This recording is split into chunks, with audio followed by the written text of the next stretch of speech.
Supplement বা protein powder নিয়ে আমাদের কিছু রং অ্যাজাম্পশন আছে, সেটা একটু বলার চেষ্টা করবো আজকে।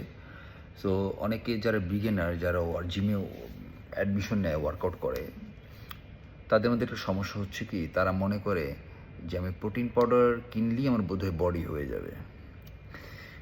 অনেকে বলে কী ধরনের প্রোটিন নিব, আমি যদি প্রোটিন পাউডার যদি কিনি, একটা সাপ্লিমেন্ট যদি কিনি, তাহলে কি আমার কি মোটামুটি একটা বডিতে একটা ভালো শেপ আসবে বা বডিতে ভালো একটা রেজাল্ট কি আমি পাবো? আমি তাদের উদ্দেশ্যে বলতে চাই, দেখেন না, প্রোটিনটা হচ্ছে জাস্ট একটা সাইড, স্মল একটা সাইড, কিন্তু আপনাকে রেজাল্ট আনতে গেলে কিন্তু ডেফিনেটলি আপনার কনসিস্টেন্সি, ওয়ার্কআউটের একটা সিরিয়াসনেস এখানে কিন্তু খুব গুরুত্বপূর্ণ, খুব বেটার একটা রোল প্লে করে।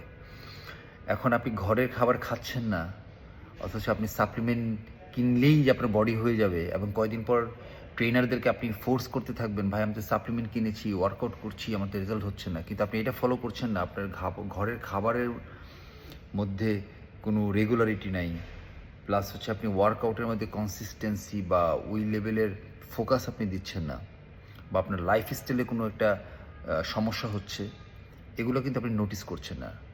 আপনি নোটিস না করে আপনি ট্রেনারকে বারবারই বলছেন যে আমি সাপ্লিমেন্ট কিনেছি, আমি ওয়ার্কআউট করছি, so why I don't get the result? You never get the result if you're not following the healthy lifestyle and properly listening.